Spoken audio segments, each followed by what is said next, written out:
డబ్బు, అనారోగ్యం, ఉద్యోగం, వ్యాపారం, అప్పులతో బాధపడుతున్నారా? మీకోసమే లాంచ్ యువర్ ఫ్యూచర్ ప్రోగ్రామ్.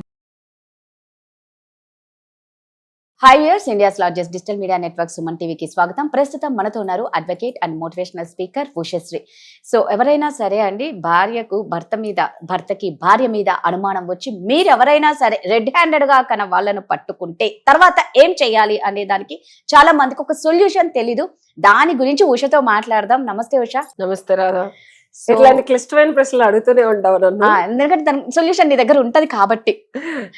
ఎలా ఉష అంటే ఇప్పుడు ఎఫర్ట్స్ పెట్టుకోవడం మ్యారేజ్ అయిన తర్వాత చాలా కామన్ అయిపోయింది.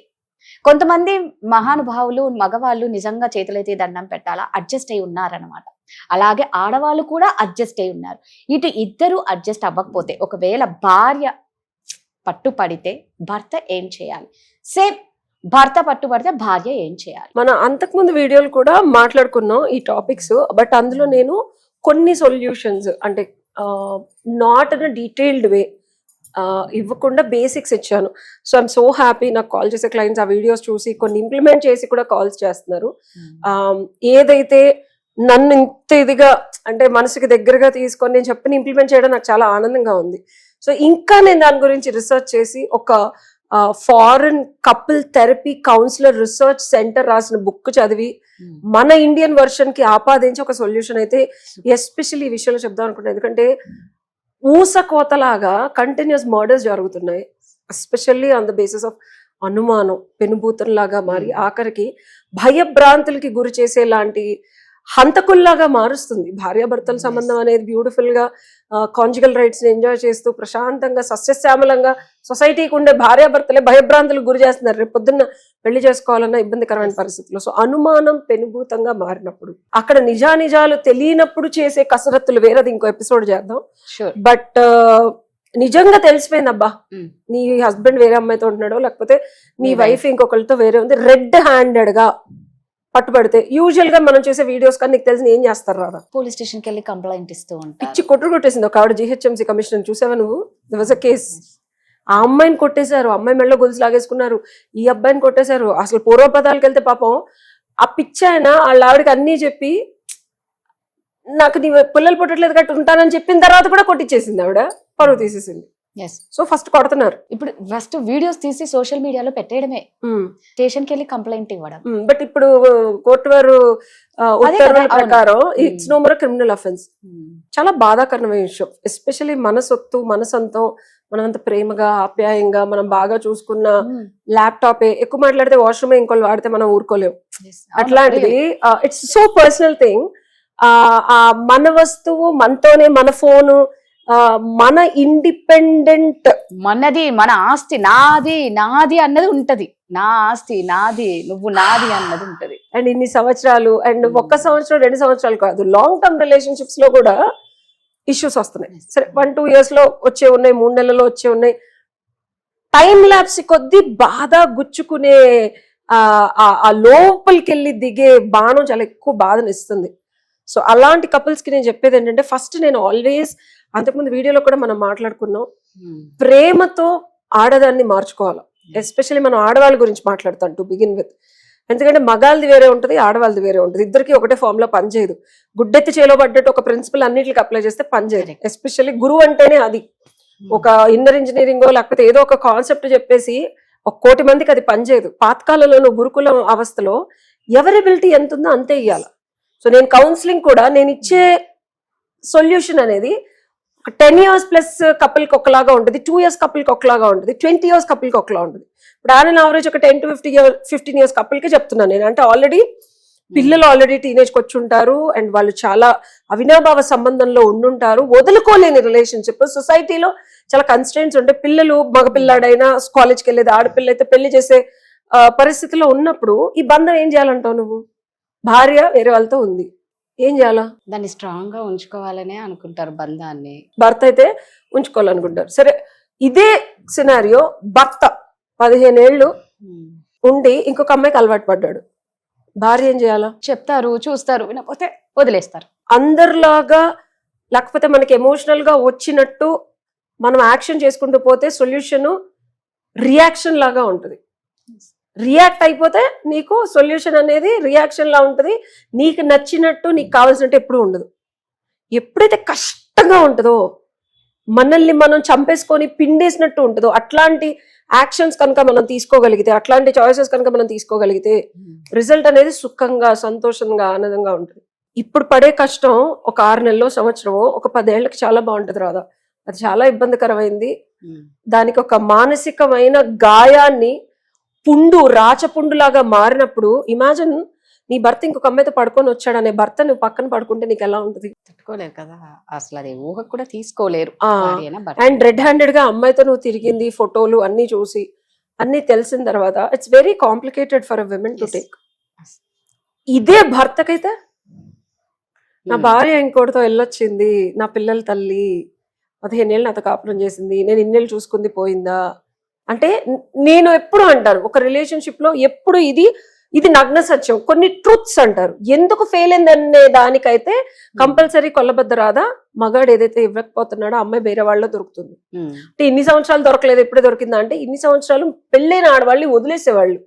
అరే పెళ్ళైపోయిందిరా, కాంప్లికేటెడ్ ఎందుకు, మనకి అనవసరం, పిల్లలు ఉన్నారు, అసలు అమ్మాయి ఎందుకు అని చెప్పి చాలా మంది మగవాళ్ళు వదిలేసేవాళ్ళు. ఇప్పుడు ఎందుకు జరుగుతున్నాయి అంటే రాదా, మగాడి కూసంకుసమైన పరిశీలన ఒక ఆడదాని మీద ఎంత లెవెల్కి వెళ్ళింది, పెళ్ళైందా, పెళ్లి కాలేదా, పిల్లల తల్లి, ఏం లేదు, అసలు అది పడుతుంది అనాలిసిస్ లో అమ్మాయి పడుతుంది అంటే ఎవరినైనా పడేస్తున్నారు.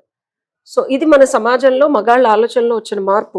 అతనికి పెళ్ళైనా అవ్వకపోయినా, వాడు సింగిల్ అయినా సరే, ఎలాంటి వాళ్ళైనా ముందు కామవాంఛ తీర్చుకోవడానికి. సో దానికి ఆడవాళ్ళు బలైపోతున్నారు. ఫస్ట్ మనం దాన్ని ఇచ్చేయాలి. సెకండ్ థింగ్, ఒక్కసారి అమ్మాయి ఇతరులు ఏదైతే లోపం ఉందో, ఇన్ని సంవత్సరాల నుంచి భరిస్తుందో, అది బయట దొరికినప్పుడు అట్రాక్ట్ అవుతున్నారు, అయినప్పుడు వెళ్ళి ఏదో చేసేస్తున్నారు. ఇక్కడ 2 విషయాలు మీరు గమనించాలి. నీ భార్య ఇంకొకళ్ళతో అలవాటు పడి అది వ్యసనంగా మారి నిన్నే, నీ మీదకే, నీ పిల్లల మీదకే వస్తుందా, ఆ వచ్చే స్థితిలో ఉందా గమనించుకోవాలి. అలా ఉంటే కనుక నచ్చ చెప్పి, అమ్మ నీకు అతనితోనే ఉండు, లేకపోతే నీకు నచ్చినట్టు ఉండు, నన్ను నా పిల్లల్ని ఇబ్బంది పెట్టదు, నేను నిన్ను ఇబ్బంది పెట్టను. యూజువల్ గా మగాళ్ళు చేసేది ఏంటో తెలుసా, తిట్టేయడం, కొట్టేయడం, ఆని కొట్టేయడం, పోలీసులకు పట్టించడం, దూరంగా ఉంచడం. నో, ఫస్ట్ గమనించుకోవాలా నీ భార్య పరిస్థితి ఎట్లుందని, తనకి టైం ఇవ్వాలా, రియాక్ట్ అవ్వద్దు, రెస్పాండ్ అవ్వండి. సో నీ భార్య కనుక అసలు వెళ్ళిపోయే పరిస్థితుల్లో ఉంటే కనుక తస్మా జాగ్రత్త, మీ చచ్చిపోయే సినారియోస్, పిల్లలు చచ్చిపోయే సినారియోస్ వచ్చేస్తున్నాయి. సో తను వెళ్ళిపోదాం అనుకుంది, నువ్వు దాన్ని తిట్టి కొట్టి రప్చర్ చేసుకునే బదులు ఆడది ఒక్కసారి డిసైడ్ అయిందంటే, అసలు నీ మాట కాదు కదా, భూప్రపంచంలో ఎవరి మాట విందు, ఇండిపెండెంట్ గా బతకడానికి అలవాటు పడ్డ ఆడది ఇంకో మగాడితో తనకు నచ్చినట్టు ఉంటుంది. సో అలాంటప్పుడు సొసైటీలో పెంట చేసుకోవద్దు. ఇదంతా అయిందనుకో, నువ్వేదో నీ భార్య తప్పు చేసిందంటే నిన్ను మగాడు కాదని అంటారు. ఫస్ట్ ఆఫ్ ఆల్ అబ్బాయిలు చేసేది ఫస్ట్ పని ఏంటంటే, పెంట చేసి వీళ్ళమ్మాళ్ళకి చెప్పేసి అలా చేసేసింది, పెద్ద ప్రూఫ్లు, ఇంకా నేను చేయను, నేను రావట్లాడను, నేను వాడితో కలవను, నేను తిరగను. ఏం మాట్లాడుతున్నావు? అది మనసు, ఆడదాని మనసు, మెప్పు పొంది ఇంకొక మగాడితో కూర్చిన మనస్సు. నువ్వెవరివి కట్ చేయడానికి అవ్వదు. సో ఫస్ట్ రియలైజ్, అమ్మాయి అయ్యింది, తప్పు చేశానని రియలైజ్ అయింది, కానీ ఆ తప్పుకి అలవాటు పడితే ఆ అమ్మాయిని వదిలేయడానికి, కుదిరినంత అమ్మాయితో సస్యశ్యామలంగా విడిపోవటానికి నాలాంటి మ్యూచువల్ కన్సెంట్ అడ్వకేట్స్ కి కబుర్లు చెప్పి చక్కగా విడగొట్టేదాలాగా చూసుకోండి. రెండోది, ఆడది తెలుసు తెలియక తప్పు చేస్తుంది. 10 ఏళ్ల తర్వాత, 15 ఏళ్ల తర్వాత, 7 years ఇచ్చండి, 7 ఏళ్ల తర్వాత నుంచి 10 ఏళ్ల లోపు ఇది వస్తుంది. డెఫినెట్ గా ఒక సినారియో వస్తుంది.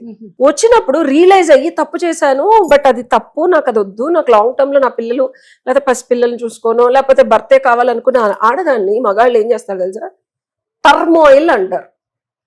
టార్చర్ కి ఒక పరాకష్ట అనమాట. వాళ్ళని ఇబ్బంది పెట్టి, రచ్చ చేసి, టార్చర్ చేసి, వాళ్ళ ఫోన్లు చూసి, ఇప్పుడు ఆ అమ్మాయి మారిపోయి వస్తానన్నా సరే, అప్పుడు ఆడితో అలా చేసావు కదా, ఇప్పుడు కూడా చేసి ఉంటావు, ఇప్పుడు ఫోన్లు మాట్లాడుతున్నావు కదా, నేను భరించలేకపోతున్నాను అంటే ఇక ఫోన్లు చేసి టార్చర్ పెడతారు. అమ్మాయి ఎక్కడికి వెళ్ళినా అది అరే నేను అలా ఇలా మారిపోతా, ఆడితో అలా ఉన్నావు కదా, ఇలా ఉన్నావు కదా, కంటిన్యూస్ టార్చర్ రాదా?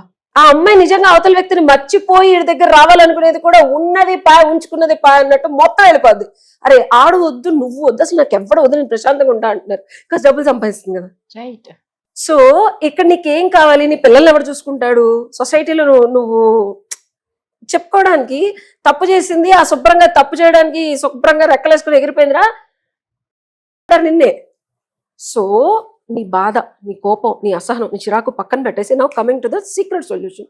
ఇట్స్ నాట్ ఈజీ, నేను ఈజీ అని చెప్పట్లా, కానీ సింపుల్.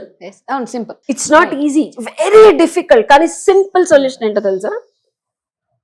ఆ అమ్మాయి తిట్టొద్దు, నన్ను ఇబ్బంది పెట్టొద్దు, నేను మారుతాను, నాకు టైం ఇవ్వండి, నన్ను ప్రేమగా చూసుకోండి. నీ బిడ్డే తప్పు చేస్తే ఎలా నువ్వు హ్యాండిల్ చేస్తావు?